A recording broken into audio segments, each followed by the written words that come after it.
قال الله سبحانه وتعالى في كلامه القديم والفرقان المجيد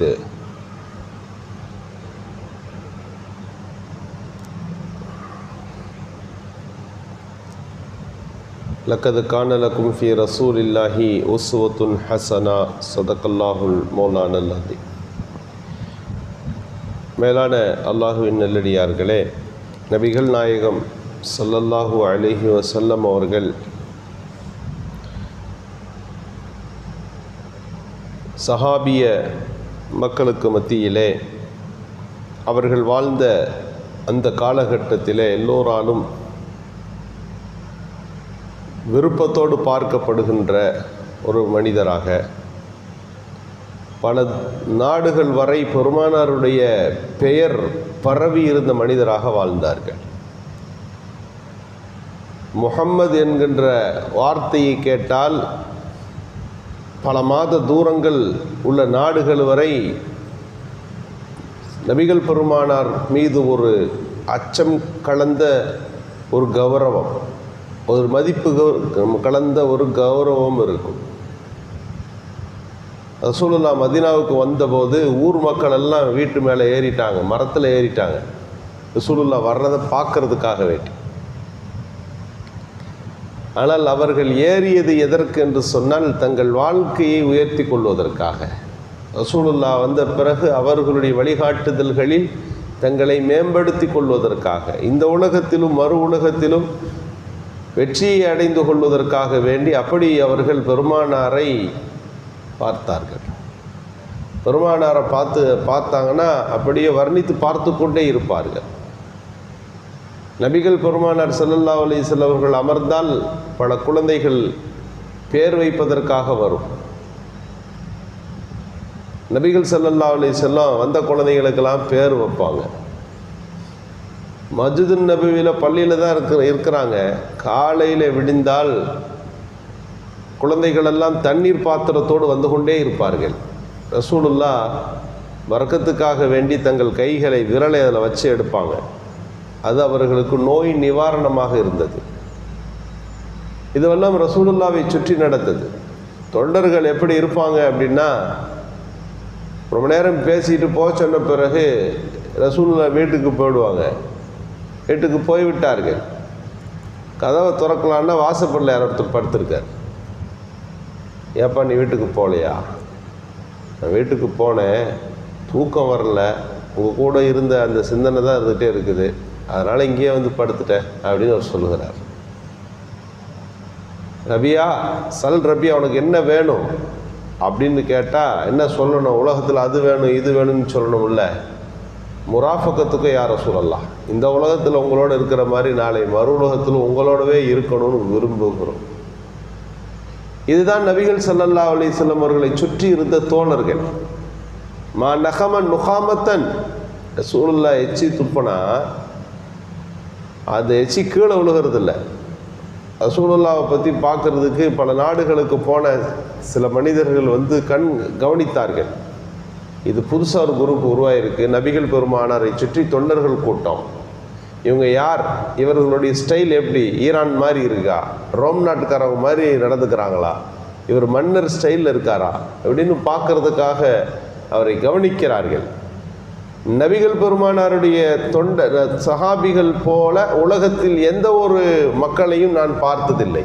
ரசூலுல்லாவுக்கு அவங்க கொடுக்குற கண்ணியத்தை போல உலகத்தில் எந்த ஒரு மன்னருக்கும் கண்ணியம் தரப்படுவதை நான் புரிந்ததில்லை என்று சொல்லுகின்ற அளவுக்கு நபி அவர்களை சுற்றி தோழர்கள் இருந்தார். ஆனால் ரசூலுல்லாஹ் எப்படி இருந்தாங்கன்னு ஒன்று இருக்கிறது அல்லவா, இன்றைக்கு நாம் பார்க்கிறோம். அதுபோன்ற சில லேசான ஒரு காட்சிகள் இருந்து விட்டாலே அவர்கள் தங்களை பார்த்து கொள்வதிலே, தங்களை காத்து கொள்வதில் இருக்கிற கவனம் மக்களையும் பொதுமக்களையும் பார்த்து கொள்வதில் இருப்பதில்லை. நபிகள் ஸல்லல்லாஹு அலைஹி வஸல்லம் ஒரு கூட்டத்தில் வந்தால் திடீர்னு குதிரையில் வருவாங்க, கழுதையிலும் வருவார்கள். சில நேரம் மக்களோடு நடந்து போவாங்க, சாதாரணமாக இருப்பார்கள். எந்த அளவுக்கு ரசூலுல்லாஹ் கூட்டத்தில் இருப்பாங்க அப்படின்னா, ஐயுக்கும் முகம்மது, இதில் முகமது யார் அப்படின்னு கேட்கணும். ரசூலுல்லா தனக்குன்னு ஒரு தனி அடையாளங்களோ கோட்வேர்டோ தன்னை அமர்ந்திருக்கிற இடங்களோ தனியாக வைத்து கொள்ளவில்லை. ஐயுக்கும் முகமது யார்? சஹாபிகள் என்ன செய்வாங்கன்னா ஒரு துணியை தூக்கி மேலே பிடிப்பாங்க, இவங்க தான் முகமது அப்படின்னு சொல்லுவாங்க. சொல்லுகிற அளவுக்கு எளிமை இருந்தது. இன்றைக்கு நாம் பார்க்கிறோம் 41 உயிர்கள் பலியாக்கப்பட்டிருக்கிறது. ஒரு நடிகரை பார்ப்பதற்காக வேண்டி கூடிய கூட்டம். ஒரு ஒன்றும் இல்லை, ஓட்டு கூட அவர்கள் போட முடியாத வயதில் இருக்கக்கூடிய பலர், அதில் குழந்தைகள், பெண்கள், இஸ்லாமிய பெண்களும் அதில் மரணித்திருக்கிறார்கள். இந்த கூட்ட நெரிசலின் காரணமாக மூச்சு விட முடியாமல் மூச்சு திணறல் இத்தனை பேர் மௌத்தாகிவிட்டார்கள். ஒரு பெரிய கூட்டத்தை கூட்டி நேரம் தாமதமாக ஆக அது பெரியதொரு ஜனத்திரளாக மாற தாமதப்பட்டு வருபவர்கள் கூட்டத்தை பார்த்த உடனே நடக்க வேண்டிய விஷயங்கள் வேறு மாதிரி போய்விடலாம் என்று யோசனை அதை வண்டிகளை அங்கே நிறுத்தி இருந்தாலும் இந்த பிரச்சனை வந்திருக்காது. அந்த வண்டிகள் உள்ளே வந்ததனால் மக்கள் சிதறி அது ஒருவருக்கு மேல் ஒருவர் சாய்ந்து இங்கே கொல்லப்படுகிற காட்சி. இதற்கு முக்கியமான காரணங்கள் நாம் என்ன சொல்ல முடியும்?